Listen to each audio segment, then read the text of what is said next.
حضرت مولانا مظفر حسین کاندھلوی، عجیب انسان اللہ نے پیدا کیا تھا۔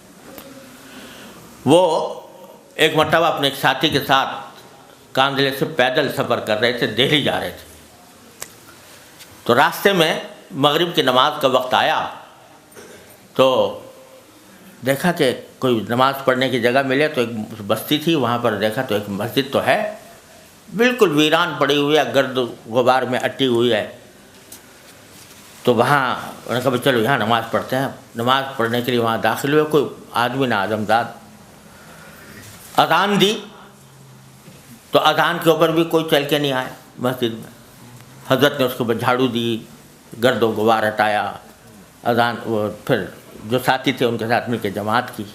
بعد میں بڑا افسوس ہوا کہ یا اللہ یہاں پر بستی میں مسلمان بھی موجود ہیں اور اذان کی آواز بھی ہوئی، کوئی بندہ نماز پڑھنے کے لیے نہیں آتا۔ تو حضرت بستی والوں کے پاس گئے جو مسلمان تھے، ان سے پوچھا کہ بھئی مسجد خالی ویران پڑی ہوئی ہے، آپ لوگ نماز کے لیے نہیں آتے؟ کہا جی بات اصل میں یہ ہے کہ ہماری جو گاؤں کے جو نواب صاحب ہیں وہ الناس علی دین ملوکہم، تو وہ نماز سے بالکل بے پرواہ ہیں، دین سے غافل ہیں اور آتے نہیں، اگر وہ آنا شروع کر دیں تو ساری بستی نماز کو آ جائے گا۔ کہا کہ اچھا مجھے پتہ بتاؤ نواب صاحب کا۔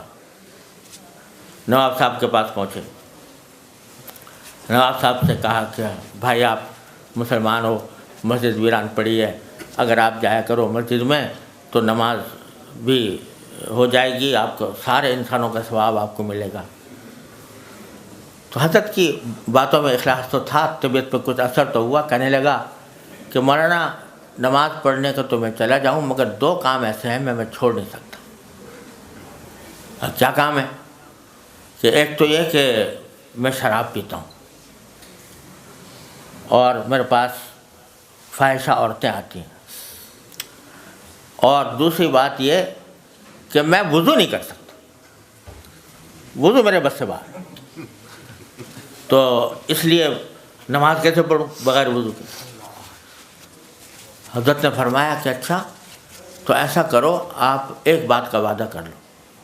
یعنی کیا؟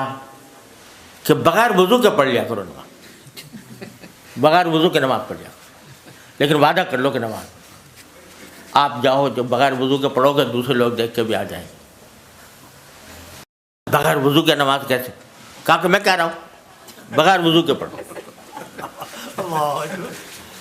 تو اس نے کہا اچھا یہ تو میں کر لوں گا، لیکن بغیر وضو کے میرے سمجھ میں آ نہیں رہا کیسے؟ کہ سمجھ میں آئے نہ آئے آپ مجھ سے وعدہ کر لو بغیر وضو کے پڑھنا۔ اور جہاں تک وہ اور باتوں کا تعلق ہے، وہ تم گھر میں جو کچھ کرتے ہو کرا کرو، لیکن نماز کو آ جائے گا، وعدہ کرو۔ اب اس کے بعد کوئی راستہ نہیں تھا، اس نے کہا جی اچھا وعدہ کرتا ہوں، کل ظہر کے وقت سے نماز کو جاؤں گا۔ حضرت وہاں سے اٹھے، دوبارہ مسجد میں گئے، 2 رکعتیں پڑھی، سجدے میں گرے، خوب روئے، خوب روئے، اور رو کے دعا مانگی کہ اللہ میں یہاں تک تو لے آیا، اب وضو کرانا آپ کا کام۔ یہ کہہ کر اگلے دن ظہر کا وقت آیا تو نواب صاحب کو وعدہ یاد آیا۔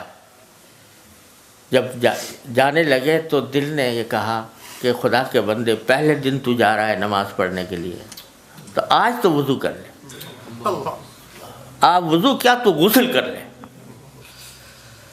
تو غسل کیا اور غسل کر کے مسجد پہنچے اور نماز پڑھی، اور اس کے بعد اللہ تبارک و تعالیٰ دل ایسا بدلا کہ جو اور خرافات لگی ہوئی تھی وہ بھی چھوڑ کر۔ اب اگر کوئی پوچھے کہ بھئی مولانا مظفر حسین صاحب نے اس کو کہہ دیا کہ بغیر وضو کے نماز پڑھ لے، تو کتابوں میں تو یہ لکھا ہے کہ بغیر وضو کے اگر تہاوناً نماز پڑھے تو آدمی کافر ہو جاتا۔ تو تنہا علم کی بات تو یہ تھی، لیکن تفقہ فی الدین یہ تھا، تو لیتفقہوا فی الدین فرمایا گیا۔ تو فرمایا کہ ہمارا کام، ہم طالب علموں کا کام صرف حروف و نقوش کا علم حاصل کرنا نہیں ہے، دین کی سمجھ حاصل کرنا ہے، کس وقت کس بات کا کیا تقاضا ہے، دین کا کیا تقاضا ہے، اس پر عمل کرنا۔